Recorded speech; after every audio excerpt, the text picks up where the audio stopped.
know. I don't get any less awkward the more often I do that, do I? So today we're taking a little bit of a detour from the previously scheduled 1890s content to jump into a completely different era altogether. The 1910s. Why, you ask? Well, in my last video I said something that went a little bit like this. I've had a lot of time on my hands recently, despite still being a full-time student. That doesn't seem right. Which, of course, immediately cursed me to be completely swamped by classwork from that moment on until the end of the school year. But, as a student who studies costume design, a lot of my classwork usually revolves around draping, patterning, and costuming. So, instead of just kind of burying my head under my schoolwork, I thought it'd be fun to take one of those projects, specifically my midterm, and share it with everyone here. If you haven't already guessed, my midterm was to create a mid to late 1910s inspired ensemble. I had about 2 weeks to do this, which would usually be a perfectly good amount of time, unless you're like me, in which case... I spent the first week and a half patterning, then repatterning and repatterning because I got a little bit too confident in my patterning skills this year, so therefore God has cursed me for my hubris.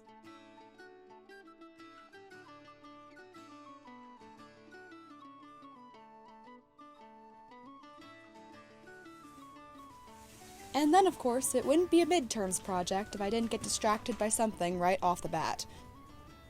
It's here. Not my busk. My busk is still not here, and wow, this chair is creaky. But instead, something far more interesting. And far less important to what I'm supposed to be doing right now. You know, I'm not gonna talk about it. I'm gonna show you. Where are my scissors? Scissors. I don't even know how to start this. Okay. And thus begins the single most awkward unboxing video probably ever filmed. The amount of packaging on this thing was actually a little bit impressive and altogether absolutely terrifying.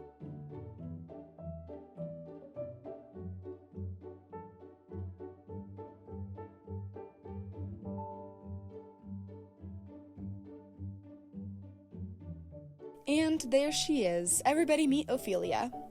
Or Claire. I actually am still deciding on her name, and I'm completely open to all suggestions in the comments below. She's from about 1893, and honestly, I am completely obsessed.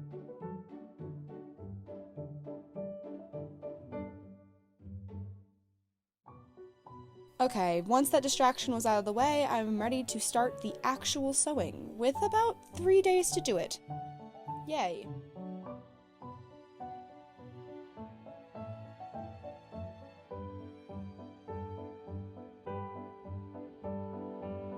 I started with the blouse, cutting it out of a lovely cotton voile, then starting the seaming process.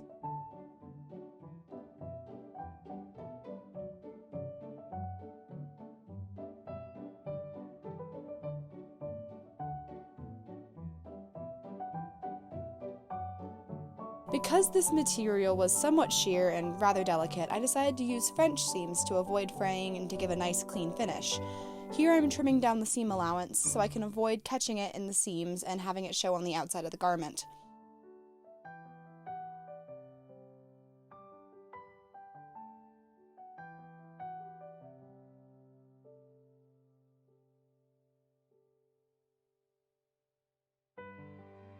Then, of course, more distractions, because, you know, midterms, and a tea disaster, which actually helped pull me out of my phone trance, though was rather annoying to deal with. I then decided to hide the phone and get organized so I could at least attempt to stay on track. Then I went on to cutting out the collar and the sleeves, both out of the same cotton.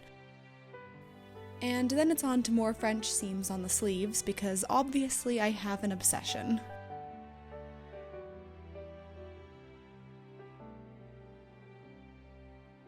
plus a quick visitor while sewing the collar together. Say hi, Alex! He decided to actually remember I exist for once. That's unusual.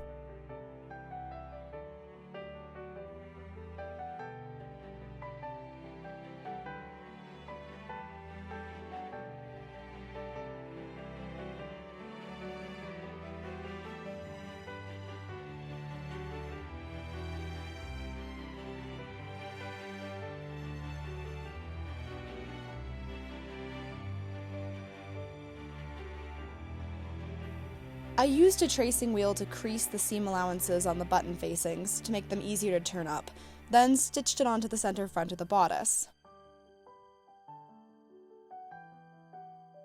And on goes the collar. I'm doing great. Absolutely not having a mental breakdown. No. Why would you even think that? Okay, so here is my sleeve piece. I have one that is all completed and ready to get stitched on the garment, but this is what it looks like before the collar. As you can see, I did the little French seam on the sides because I wanted it to be finished. I don't know where I was going with this. I did a French seam on the sides, and so pretty much what I'm going to do now is I'm going to attach the little cuff, which I have finished off the edges. So this is going to be the top edge right here, and then these are the two side edges, which I'm about to also stitch together. So I pretty much sewed them right sides together to half of the seam allowance that I included, and then turned the whole thing right side out.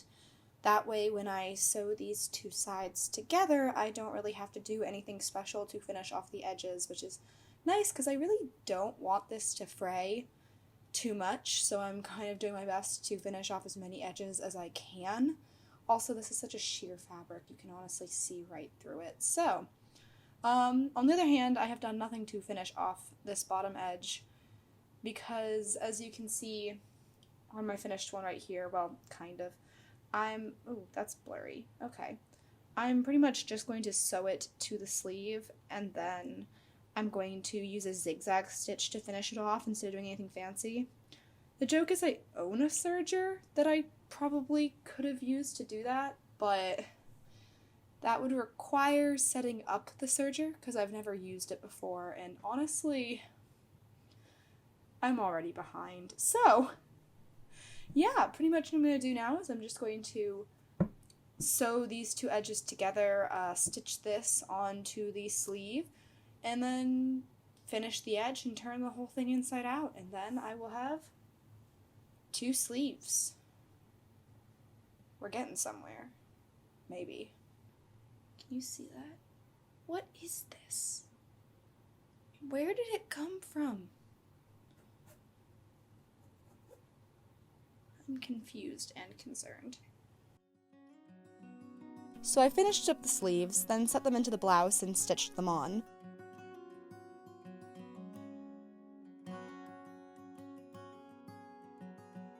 I then turned up a small 1/4 inch hem around the bottom of the blouse to finish it off, and then sewed a small channel of voile in order to hold a drawstring around the waistline. And then, in a random moment of a design crisis, I decided to hand stitch the center front edges together instead of making buttonholes down the front. And then the blouse was done, all in one day, which is great because I then decided to repattern the skirt. Again. Honestly, I was suffering from a little bit of cutting anxiety, but after a quick mock-up, I decided to bite the bullet and cut out the actual fabric. For the skirt, I'm using this gorgeous red worsted wool that I am absolutely in love with from Burnley and Trowbridge. I also cut out a piece of linen to help give the waist some extra structure, and then had about a 20-minute crisis over which side the fabric was the right side. As one does. I went pretty quickly from here on, stitching up the side seams and tacking the linen down to the fashion fabric. Now to cut out these little decorative trim thingies. I honestly have no idea what they're called. There are two pieces of fabric, one being a linen layer to help give a little bit more stability because this wool is rather shifty. This is also why I decided to baste the two fabrics together rather than just relying on pinning.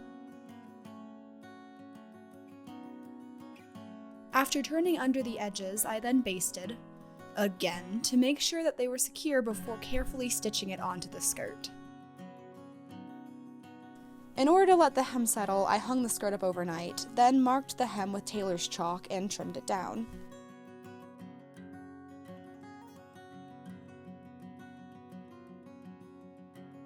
Then I did a quick hem, added some closures, and voila, just like that, it was done.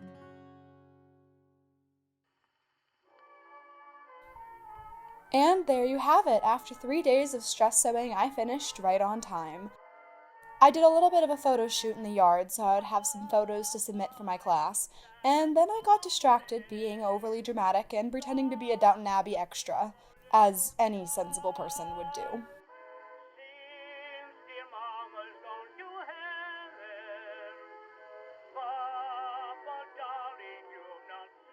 Honestly, it's not my favorite ensemble altogether, but I do really love the blouse and the skirt individually. It's kind of fun because I've really been playing around with mixing and matching different eras in my everyday wardrobe recently, and I've discovered that this skirt goes with absolutely everything. Well, not everything, but like a lot of things. It goes with a lot of things. Anyway, considering how insanely rushed the sewing process was, I'm pretty happy with how this project turned out. It's not completely historically accurate, especially considering I didn't have time to make any of the undergarments that should have gone with this time period. But this was also one of those projects where complete historical accuracy wasn't really the end goal, especially now that I'm pairing the skirt with crop tops. The 1910s would have hated me. Anyway, thank you all for watching. I hope you enjoyed this little bit of an insight into what my class life is often like. As always, feel free to go ahead and say hello in the comments below. I love meeting all of you and kind of hearing all your thoughts and opinions. Also, if you have an idea of what the sewing machine should be named, I'm taking suggestions because I cannot decide. Now it's back to our previously scheduled 1890s content. Which means I should probably go work on that, shouldn't I?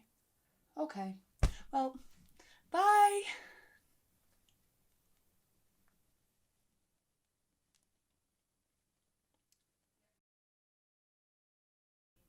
Do you ever just, like, see something so beautiful you want to cry? I would die for you. You were beautiful.